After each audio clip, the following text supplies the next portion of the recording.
Bonjour Igor, donc on est à l'école polytechnique chez toi où tu es chargé de recherche et aujourd'hui tu vas nous montrer un objet que tu as fabriqué. Qu'est-ce que c'est? Voilà, c'est un de mes objets mathématiques préférés. Mathématiquement, ça s'appelle une carte aléatoire et on peut voir ça plus intuitivement comme un ballon de foot ou une sphère qu'on a déformée en appuyant un peu partout. En fait, on est juste parti d'une sphère et avec nos mains délicates, on a appuyé un peu partout en imaginant que la sphère soit faite en pâte à modeler, qu'on a appuyé un peu partout en fermant les yeux au hasard et hop, on obtient un objet comme ça qui est une sphère mais déformée. Donc on dit que mathématiquement c'est homéomorphe à une sphère. Voilà, et donc c'est un objet mathématique très intéressant.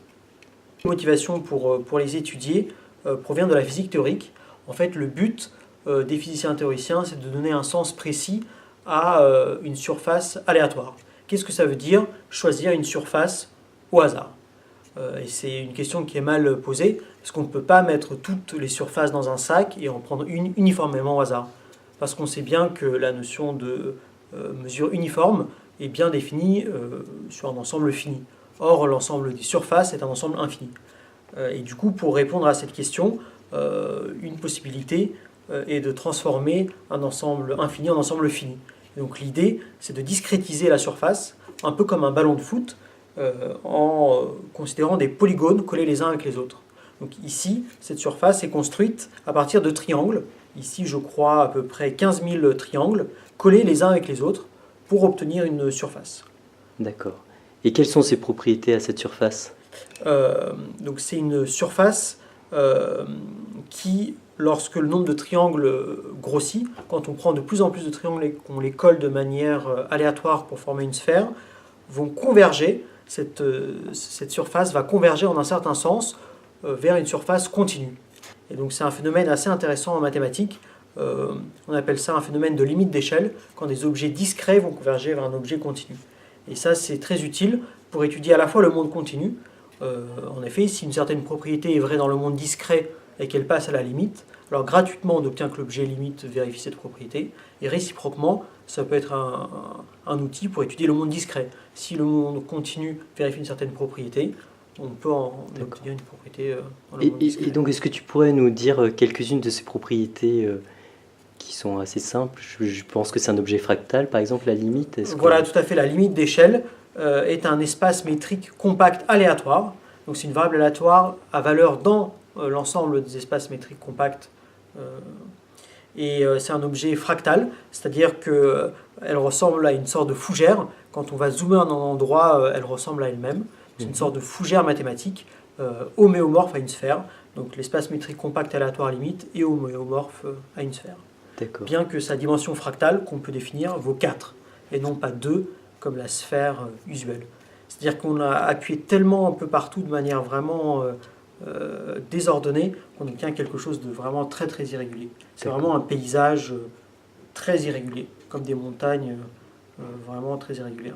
Et alors cet objet, quand est-ce qu'il est apparu exactement? Alors cet objet a été défini au début des années 2000 et l'étude de ses propriétés reste encore un champ des mathématiques contemporains et actuels, en interaction avec d'autres disciplines comme la physique, l'informatique. C'est un domaine très riche qui regorge encore de mystères. Comment l'as-tu fabriqué? En fait, c'est fait avec une imprimante 3D qui est chez moi. D'abord, il a fallu générer le fichier 3D. Pour ça, j'ai utilisé un logiciel qui s'appelle Mathematica. Il a fallu écrire un algorithme pour simuler cette carte. Donc c'est une chaîne de Markov. Une fois qu'on a fait ça et qu'on a produit le fichier 3D, il faut l'imprimer. Et pour ça, on utilise une imprimante 3D qui va déposer du filament fondu couche par couche. Donc là, si on zoome et qu'on regarde bien, on voit bien les couches les unes au-dessus des autres. Ouais. Et donc on dépose les couches les unes au-dessus des autres avec un petit ventilateur pour refroidir tout ça. Et à la fin, on obtient cet objet. Donc là, il a fallu à peu près 15 heures d'impression pour le produire, parce que une épaisseur, une couche a une épaisseur d'environ 0,2 mm.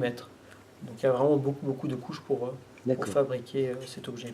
Et est-ce que le fait d'avoir imprimé cet objet en 3D, justement, ça t'aide pour pour réfléchir et mieux le comprendre?